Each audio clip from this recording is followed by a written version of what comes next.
This is I want to say it's a perfect devotional for what you heard a few minutes ago from the school. I guess God works these things out. My background is teaching, and I taught middle school for a number of years, mostly English. And then I taught high school for quite a few years, again, mostly English. I taught in Christian schools, and then I was offered a job at a charter school as a principal, as a brand new startup charter school. Okay, this was a number of years ago. And so I figured, well, I'll go back to school and get my master's degree in education administration, which I did, and I'm still, by the way, paying off the loan. Boo. And all that, you know what, sounds kind of impressive, but I'm here to tell you, I'm a grandma. I've got 6 grandkids. I'm here to tell you that my teaching career is insignificant besides the most important task that God gave me. The most important task that I believe God gave me as a mom. I was my 2 daughters' first teacher. You know, all parents are teachers. They're watching you every minute. You might not think, they're listening, they're watching. Your kids are going to learn what you do, whether it's good or bad, positive or negative. Just listen to them talk when they're playing, you know. You are their primary teacher. And the importance of that cannot be overstated. Did you know that by the time a little one is 3 years old, 50%, and this is statistics, 50% of their personality and character is already formed? That's scary or what? By the time your child is 5, the percentage goes up to 75%. By the time they start school, they're pretty much the little people they are going to be. And guess who's responsible for most of that, especially you stay-at-home moms, which is where you need to be. I think it's wonderful. Okay, the men or moms have been reading through this little book, A Mother's Heart, which touches on many topics of child rearing. And as I obviously have a heart for teaching, my topic for the devotion is just that, teaching. Deuteronomy 6, 5 through 7 is a key passage to study to determine what God wants us to teach and how he wants us to teach it. And so I'll I'll read. Love the Lord your God with all your heart and with all your soul and with all your strength. These commandments that I give you today are to be upon your hearts. Impress them on your children. Talk about them when you sit at home and when you walk along the road, when you lie down and when you get up. You know that God says much about how we are to relate to each other, so we teach, we train, we discipline our kiddos to treat others. We try, we do the best we can to teach them to be kind, generous, to forgive. You know, God only asks us to treat others the way he treats us, which is a pretty big order, but no more, no less. He wants us to forgive. He wants your kids to forgive because he forgives. He wants us to love because he loves us. So my question for you is, what are you teaching at home? What is important to you? Are the same things important to you that are important to God? God's aim for us as mommies, as adults, is Christ-likeness. Well, guess what? That's God's aim for your children. Does your vision match that thinking? Or do you value godly character above all else? You know, our society tells us that success is money, fame, beauty, athletic ability, academics. And it's really easy to buy into that. My girls were very involved in gymnastics when they were elementary, middle school. And looking back, I have to ask myself, were those medals, the meets were fun, you know, it was team gymnastics and we traveled, but were those medals more important to me than their attitudes at home? Both of them were great students, but when I think about it, was their 4.0 or 4.0 plus and maybe a valedictorian on their diploma more important than them being kind and forgiving at home? I'm not sure when I look back, and I think how sad that is, because I think we have to be very determined about what we're going to teach our kids and what is going to be important. The book of Proverbs qualifies as an awesome parental handbook. Reading Proverbs can stimulate your thinking about what you would like to see in your child's life. And then deliberately look for everyday things going on to teach your kids. Remember that Jesus, the master teacher, used very familiar things because he knew the people would understand. In his wisdom, he knew that he knew that we learn best when we begin with what is known and familiar. So you bring it to your child's level, and you can do all kinds of things. You can role play, you can do arts and crafts, you can do music, field trips, reading, baking, hey, cleaning the house, or just taking a walk around the neighborhood. You need to be looking for all the little opportunities to teach your little one things about God and things about how it's good to treat one another. It's such a privilege to join together with God in the task of training up the next generation. I'm so much older than all of you. I can tell you that I raised my daughters. They love the Lord. They're now raising my grandkids, all 6 of them, and they range in age from 9 to 14. All 6 of them know the Lord, love the Lord. And I can see that they, in turn, are going to teach their children that. And golly, that's what we want. I mean, that is really what we want. Every minute, every second that we spend time with our kids is a investment in their character and in their future and in the future of the rest of your family. So I'll close with this one example. A few weeks ago, I attended a beautiful memorial service for the mother of a good friend of mine who passed away at 96. There were no tears there. It was not a time of tears and sorrow. It was a time of joy and celebration. All 5 of her grown kids stood up and talked about her. And then, what was really cool, 4 of her grown grandsons, who are, 40, 50, stood up and talked about her. And all praised her love for the Lord, her love for her family, and for the tremendous influence she had on each of them. Despite the fact that she only had about an 8th grade education, she taught her children the most important things in life. You know, many of them became successful in the world's eyes, but most importantly, she taught them to love each other and to honor God. And I don't know, this speaks to me. I hope it speaks to you. I wasn't in a Mops program when I had little ones, and I would have loved for somebody to stop me and say, okay, what are you doing? You know, when the days seem long and you think, especially if you've had a career, you feel like you're kind of wasting your time. You're not. You're not. You're fulfilling God's greatest commission to you. Fair trade, as well as the versatility of the Dr. Bronner's product line. She regularly contributes to the Raudel blog, Maria's Country Kitchen, as well as Prevention Magazine online. Through her writing and public speaking, Lisa guides consumers through the quagmire of the organic marketplace and simplifies the process of green living at home. Embracing the concept of stewardship, Lisa recognizes each individual's ability to make a world of difference by how they live every day. She believes that regularly gathering around the family dinner table is the single most important parenting act in her day. So if you guys could help me welcome Miss Lisa Bronner.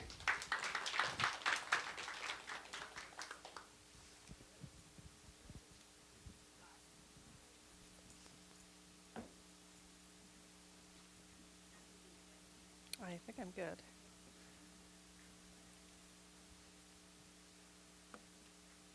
All right, thank you so much for having me. Yeah. Well, I live in Valley Center, so it's just a drive through the mountains to get here, and it's always a beautiful drive. I love that. Love that drive.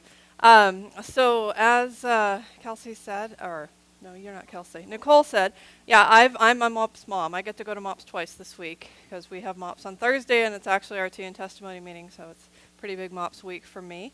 But I love talking to other Mops groups. We actually have a connection with this one because Christy McNerlin is my sister to Lauren Frew, who is a big member of our steering committee as well. So I'm sorry Christy couldn't be here today. I understand she had a meeting. But welcome to the topic, Courage to Buy Healthy. This is a big topic for us as moms because we, for the most part, end up buying a lot of the food that our family eats, and we make a lot of the food decisions. And it's a huge marketing machine around what you buy and what you're told and what you read and what you see. And my hope today is to give you a savvier eye to cut through the mud and the quagmire of the marketing so that you can know what you're looking for, know what you want at the stores, make those trips faster, less decisions to make because you're just going to ignore whole swaths of the grocery store. And I know that getting in and out of the store quickly is definitely the key. So my kids, let's see here. There we go. You didn't even have my opening. All right, I didn't take that picture. Isn't it pretty? Okay, here are my credentials. Here are my kids. Now, this was actually 4 years ago. My youngest, my girl, is in kindergarten this year, which means that I graduate, i.e. get kicked out of Mops, at the end of the school year. And my boys are now 9 and 11, and they are in 3rd and 5th grade. So I've been feeding children for a long time now, and that just kind of gives you a lot of street cred.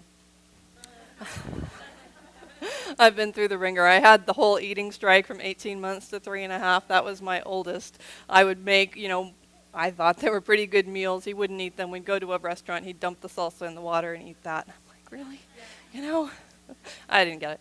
So, however, just to give you an idea of what's going on a little bit in the realm of food and food marketing, I found this great video a couple years ago that is all too true. So theoretically, it's supposed to start as soon as I press the button. Let's see, maybe. The false advertising industry has been behind almost every major breakthrough in advertising. We invented subliminal advertising, the classic before and after. You can't put a price on that dream. Who doesn't want a big? But our latest breakthrough has been more effective at reaching both men and women than we could have ever imagined. We call it, you ready? The natural effect. I'd like to say that creating the natural label is an art, but it's not. It's just not. Your product may contain growth hormones and antibiotics. Just throw that word natural on there. Maybe add a picture of a barn. By adding natural to your package, you increase purchase intent, and then people think you're just as healthy as organic. We pride ourselves on this kind of confusion. Your product may be very heavily processed, but what, a barn? It works every time. We have a standard application form that we send to companies to see if their product is a good candidate for the word natural. It's pretty simple. Do you wish your product were natural? Now, the beauty is there are literally hundreds of chemicals, persistent pesticides, and GMOs that the FDA does not object to when using the word natural. Oh no, looks like we have a reject. Oh, nope, it's just in the wrong bin. All right, there, phew, it's close. There are those who may question the effectiveness of the natural label. Believe me, we tested more truthful alternatives, all right? Nobody wants to buy chips that are kind of natural. Yogurt with one thing natural. 10% natural salad dressing. Made with partially natural stuff. Not effective, but all the work that we did do wasn't a complete waste of time because we were able to come up with some very powerful modifiers. All natural, and his big brother, 100% natural. And now we're coming up with ways to make 100% natural a little better. We're taking it to a whole nother level. Scientists were recently able to take the genes from bug-killing bacteria and cross them with the genes of corn to make the corn pest-resistant. It's true, totally true. You can Google it. I know some people are like, that is disgusting. How dare, what on, oh.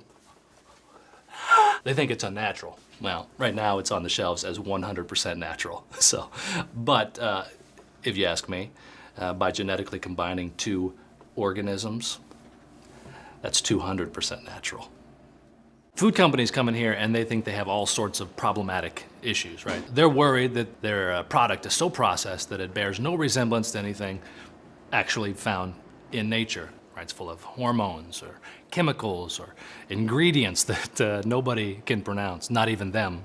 I love to see the look on their face when I tell them, hey, you know what? None of that matters. We can put the natural label on pretty much anything. Although my favorite part is when I show them what their packaging will look like with the natural label. I love helping people. It makes me feel like we're a nonprofit, only totally for profit. Money, money, money. But helping is the best. That's the best part.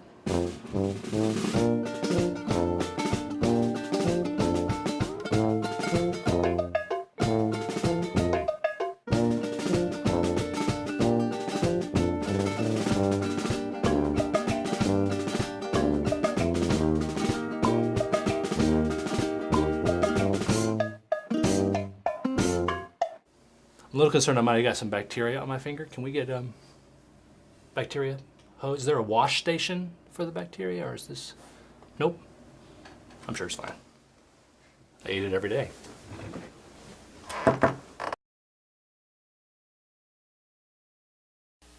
All right.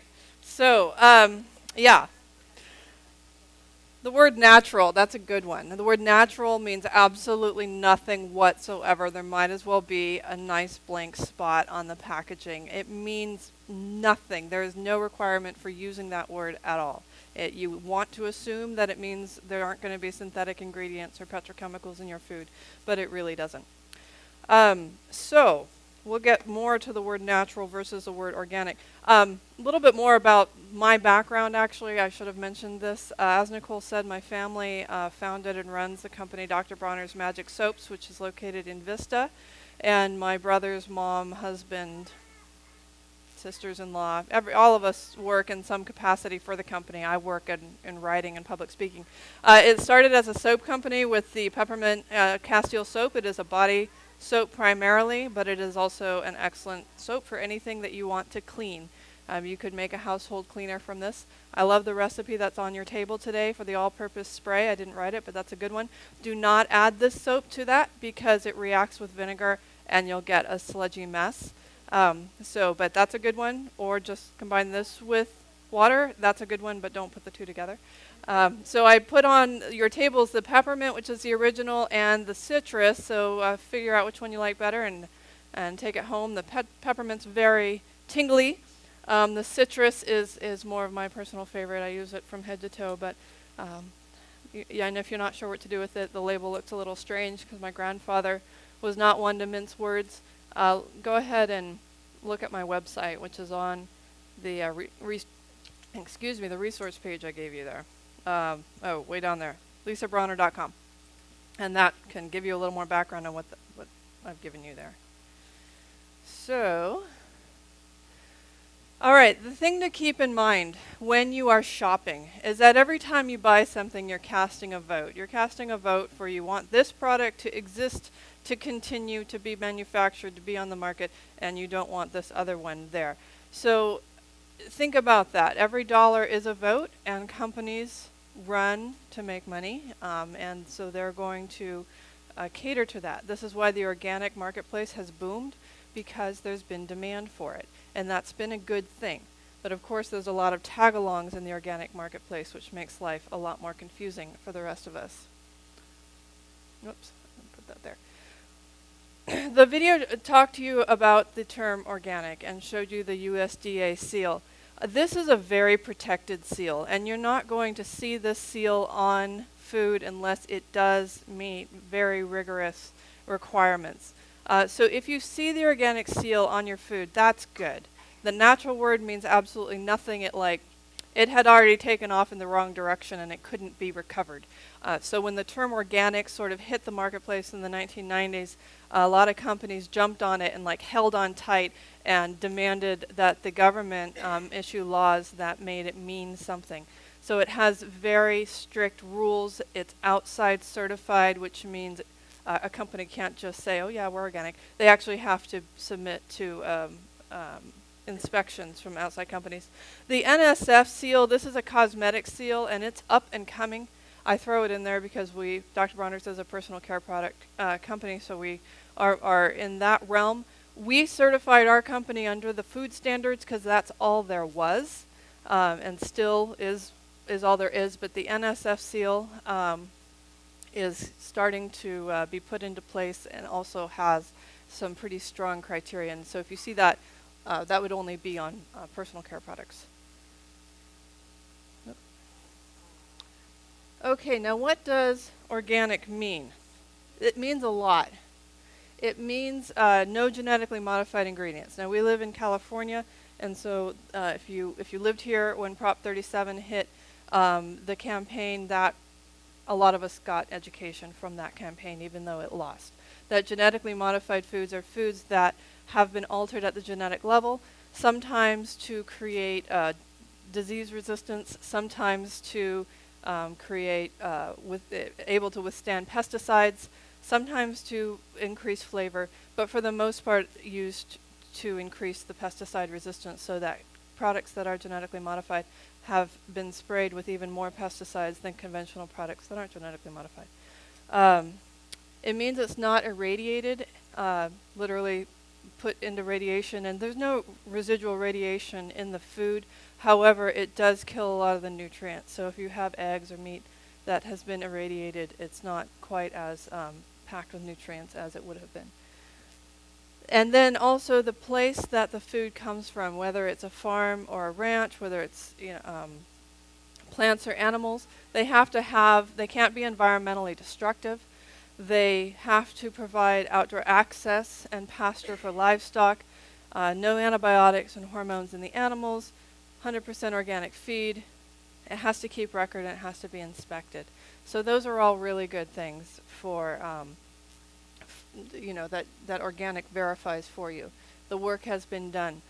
If it's a multi-ingredient product, like a processed food that's in a package, it also has to have been put together in an organic processing plant. So that's what you get when you buy organic, just so you know that what's behind that term. The thing about labeling, as that video indicated, is that labels manipulate, but you have to take them at face value. Because there's a barn on the packaging does not mean that it has any direct connection to a farm or any pastoral setting. Because it says natural, that doesn't mean anything either. If the word organic is in the company name but not in the product name, it's also doesn't tell you anything about that product itself. So you might have a company called, well, I know soap. So there was a soap company called Dr. Organics. It was awfully similar to Dr. Bronner's, but it was called Dr. Organics. They made a Castile soap. The Castile soap was just called Castile soap. But when you have a product that says Dr. Organics Castile soap, it definitely communicates the message that the Castile soap was organic, even though it wasn't. And they would have said, well, we didn't say the soap was organic. We just said that was our company name. Okay, so you can't assume anything from the labels. You hope things are true, but not necessarily. So let's look at some of my favorite labels. So Lay's potato chips with, of course, that word natural up there. The nice organically looking brown bag, and it's not as shiny as their yellow bag. It might, there might be green on it somewhere. It makes it seem like it's going to be a healthier potato chip. It's not. There's nothing better about those natural ones than the ones that don't have the word natural on it. The other bag actually is dog food, but it still made me laugh because it was put in, kind of a dull-looking brown bag, and just very simple to sort of connote the idea of connection to the earth. That bag doesn't mean anything. It's manipulation. You always have to read the ingredients in it. Now, it might be a better dog food, but the bag look doesn't tell you that. And then the frying pan, I just laughed when I saw that at Bed Bath & Beyond. It's called Organic, and it might be a great frying pan, but it is definitely trying to convince you that if you cook in this frying pan, your food is going to be healthier just by the means of this frying pan, because the frying pan is green and because it is called organic. Like if you try to fry food in it, it's going to either transform it or like kick it out. I don't even know. So, total manipulation. Keep hitting your decorations here. Total manipulation. So, don't be fooled. You can walk by that and say, aha, I'm too smart for you. You'll see this all over the place. The organic packaging, the dull brown, the lack of glossy print, the simple labels mean nothing. You have to read what they say, and what they say is that part of it is, regulated. A company cannot make a claim that is untrue according to laws, but you have to read it. So here's a whole bunch of words that we find on our labels. You know what? Before I get to all these, this is a quagmire. Let's talk about what is healthy. I have a whole talk about what is healthy, but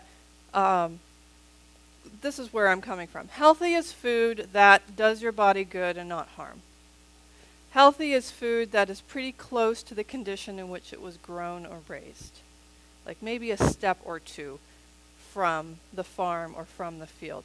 Healthy is food that it's been a short time since it was in the farm or in the ground. So if we can just go from those definitions of healthy, that's where I'm coming from. If you want more on that, I've got some books on the back table that I recommend. Michael Pollan's Omnivore's Dilemma, an analysis of the food industry, which is terrifying. His other book called Food Rules, which is gives you some guidelines on eating. I love it. A couple things for children back there. So further understanding labels. Natural versus organic. So I've already talked about that. Natural means zip, zilt, nothing. Anything could be natural. Organic, I just went through that. Pasteurized versus pastured. I love this one because the words, they sound like they're the same root. They probably are the same root, but they mean nothing similar. And you'll see pasteurized on eggs like that is a good thing. Eggs don't need to be pasteurized. Pasteurization is for milk. Pastured is the idea that it was raised in a pasture, that the hens were out with grass and grubs and all the natural behaviors. That's a good thing. We like pastured. Pasteurized just means it was heated or underwent irradiation to kill bacteria. They don't have anything to do with each other, but marketers are hoping that you are moving too quickly, you're not paying attention, and you see the first part of the word, and you're hoping it's pastured, and you just think, oh, pastured, but then you realize later pasteurized. Well, that doesn't mean anything at all. Grain-fed versus grass-fed. Back in the 1980s, when grain-fed beef hit the grocery stores and restaurants really touted they had grain-fed beef, it was better marbling, more tender beef. That sounded great, but what it was is that the beef industry was solving the problem of the corn surplus and making it sound like this was a good thing for the cows. So we have a corn surplus in our nation, which is why corn is so everywhere in the partially hydrogenated, the high fructose corn syrup. Most of the chemically terms that you see on labels are corn derivatives, xanthan gum and all those things. And then the whole epidemic of grain-fed animals. Cows, ask a 5-year-old what cows eat. They're going to say grass, because cows eat grass, hay, things like that. They do not naturally eat grain.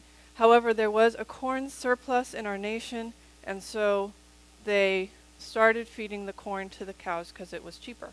And they started confining cows to CAFOs, which are these contained animal feeding operations, is what that stands for, where there's not a lick of grass to be seen. The cows are crowded in on mud and, of course, their own waste, and they're fed a mixture of corn, which makes them sick, so antibiotics to solve that problem, and hormones to make them grow faster and such. So when you see something that's grain-fed, that's not supposed to eat grain, it means that the animal is treated inhumanely, but even if you're thinking of your own health, it's not going to be as healthy, because food from a sick animal is not going to be as healthy as food from a healthy animal.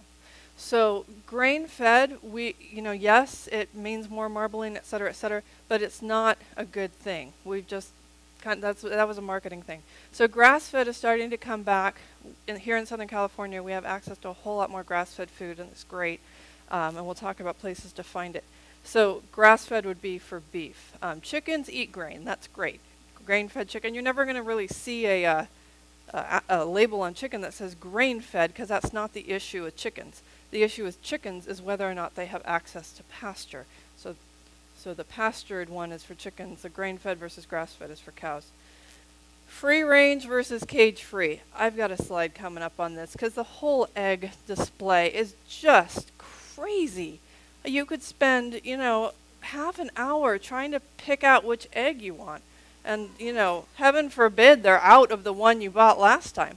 So I have a slide coming up on free range versus cage free. Wild caught versus farm raised. This is a fish term.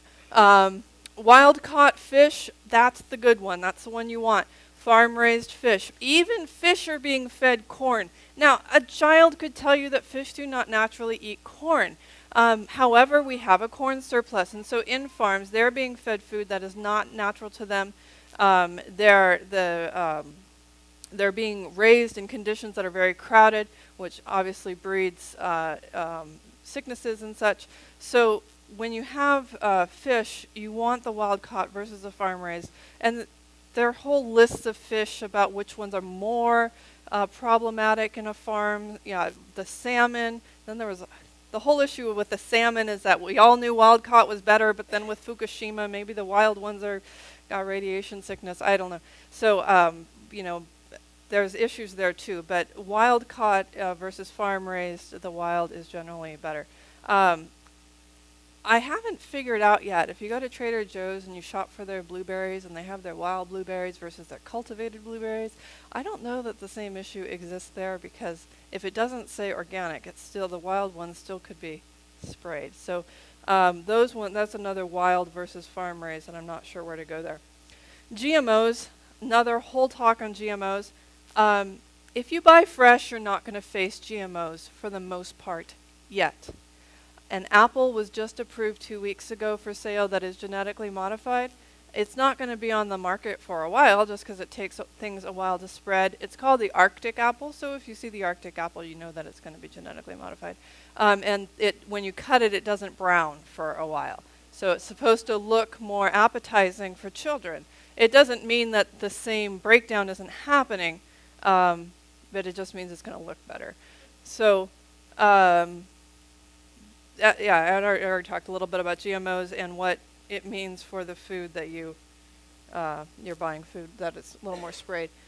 Okay, so this is a CAFO where cows are fed grain versus what you hope cows live in a nice pasture. So that's what that looks like. Then you have the chicken issue.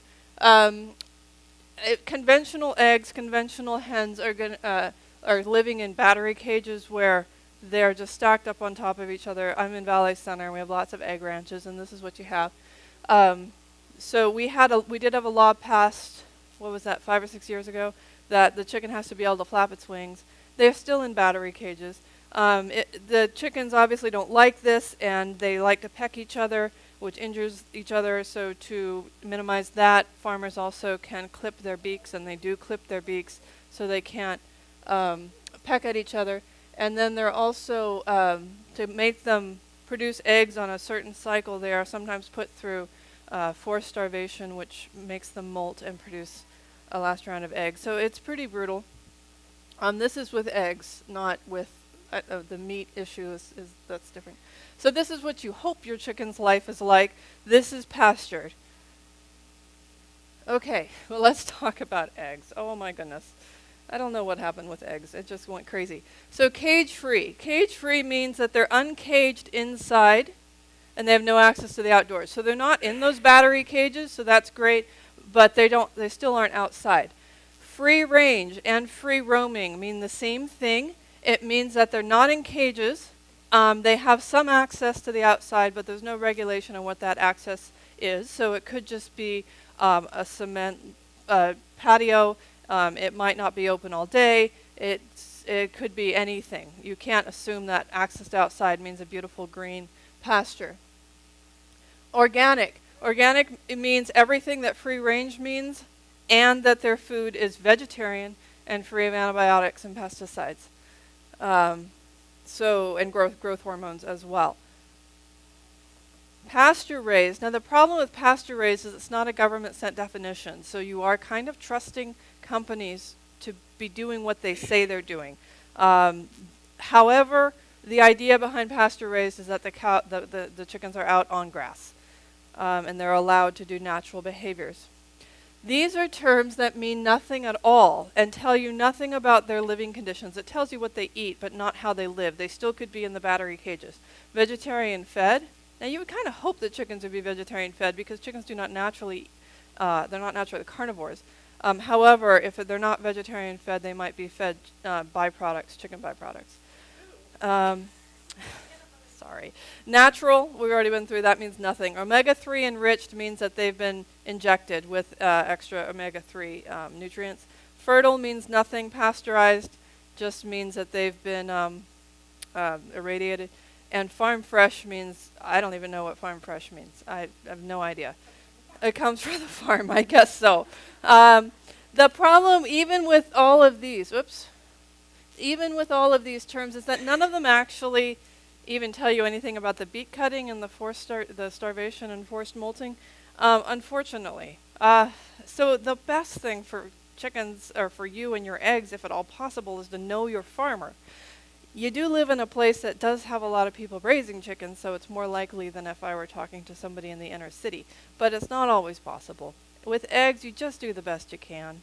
You know, I mean, personally, I'm going to Costco after this, and I'm going to buy their organic eggs, because of what they sell, that's going to be the best. Yeah, I do have some friends that have chickens, and that's great, but it's been too cold in Valley Center, and their chickens aren't laying, so I'm out of luck. So when you go to buy organic, the problem is that you have a budget. And so you want to spend your money wisely. So what should you choose to spend your money on? What's worth it? Where does it make the most difference? The Environmental Working Group, which is an independent third-party research organization, kind of like Consumer Reports, they issued this list called the Dirty Dozen and the Clean 15. And this has to do with where you find the most pesticide residue in the food. I put this down at the bottom of your page because I figured you would want this. If you make a donation to EWG, they'll send you a really pretty little business card size thing with this on there.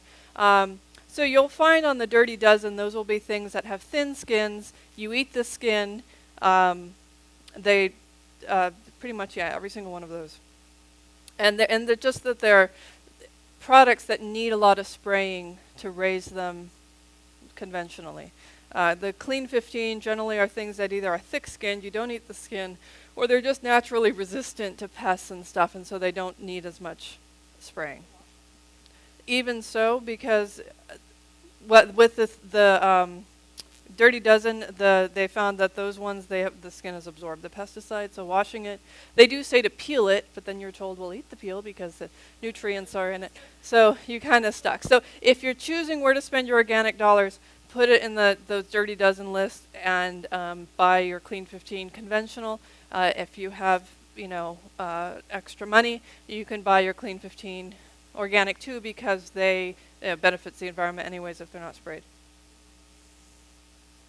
So where to find healthy beyond the grocery store? This is what I learned in Valley Center, because when I moved there, I was pregnant with my second. I had a 1-year-old.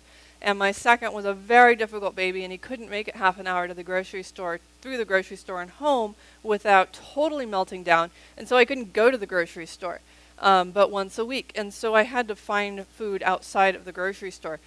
Community-supported agriculture, we have so much of this in the area. This is where you buy a subscription to a farm and you get a box of produce every week. These are 2 local ones, JR Organics and Be Wise. However, there are mail order ones that these ones you have to pick up somewhere, like a farmer's market or somebody's house. There are ones that are delivered to your door. And if anyone knows the name of that one, I can't remember it. What is it? Okay, there we go. And I have some friends in my Mops group that do that. And then if you're really housebound with your kids, that's right there. So that's a great thing. It means you don't have choice. So if you're a control freak, you're out of luck. You're getting what's in season, what's local, and all that good stuff. Local farms and ranches, Primal Pastures right here in Temecula. They are doing awesome work with pasture-raised chickens, goats, lambs, cows, honey, just very good things. Yes, it is more expensive. To cut down on the price, you eat less meat. But you'll know that it's being raised the way you want it to be raised. Co-ops and buying clubs, Those Frontier Natural products, if you get a group of people together and can buy at a certain volume, you get wholesale prices and free shipping. As your standard, also it's a bulk buying thing, but very good prices if you'd like to buy more organic. And then, of course, farmers markets, growing your own and swapping with friends. This is great. Good for your kids. Teach them where their food comes from so they don't raise their hand and says food comes from the grocery store. So, you know, anything you can grow or swap with a friend, do it.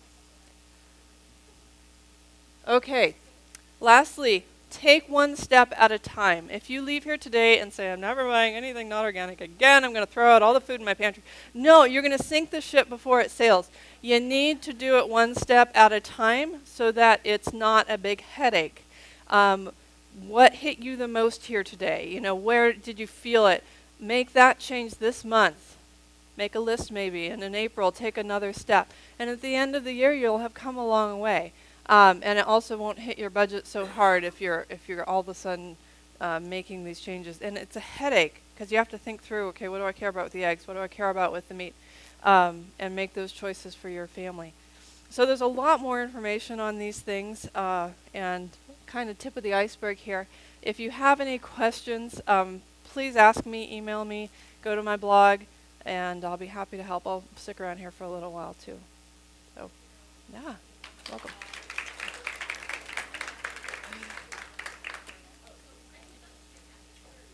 What's that? Yes. Right, I didn't bring enough for everybody to have two. And unless I did, I don't know. I don't think I did. Yeah.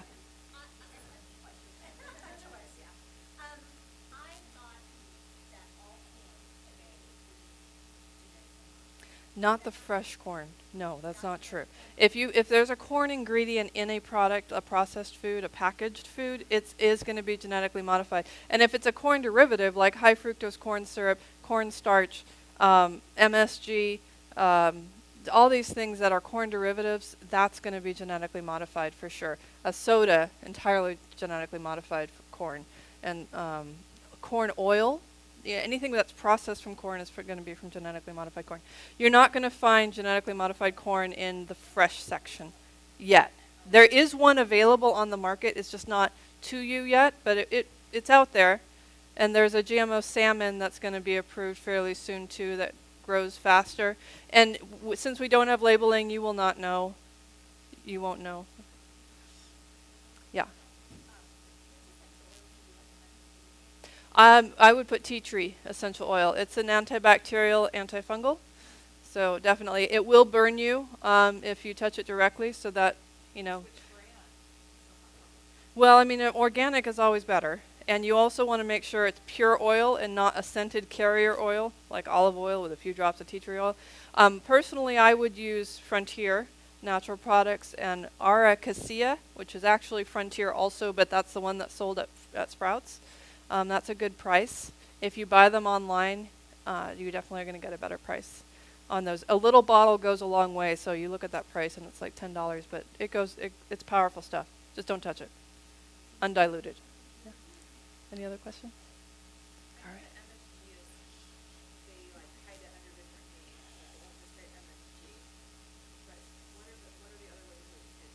I don't know that. I mean, they don't usually use the three letters because people are so familiar with that now. They'll put out the whole word, but I'm not sure. Somebody know? Gotta love it. Yeah, I mean, you seriously have to have a chemistry degree to wade through all of this. Yeah. As far as like our cupboards go, what would you recommend like us, you know, obviously like all the processed stuff, but like I buy like quinoa from Sprouts. Mhm. Like is that okay? Well, yeah, because think about quinoa. It's like one step removed from nature, right? So it's not like it's been broken down and reconstituted in some way. So yeah, that's great. Generally, as far as nutrient level goes and processing goes, you want here's the ranking. Local fresh is the best as far as nutrient density. Next is frozen. Because if it's not local fresh, it's been in a truck for probably a week. Whereas if it was frozen, it was flash frozen the day it was picked. And so the nutrients have been, you know, frozen. They're there. So canned would definitely be on the bottom. Yeah. Like, if you put a can back in the freezer, or fridge or freezer, it actually leaches some of the aluminum that contains food. Yeah. Yeah. Yeah. My sister-in-law is really Canned food also has the BPA issue, the bisphenol A, because the can that is lined with plastic. You can't see it because it's transparent, but all cans are lined with plastic unless it says it's BPA free. Yeah, and there's no corrosion and all that good stuff. So, buying canned, unless you're like really survivalist and are preparing for the apocalypse, you might want to not do that. But yeah.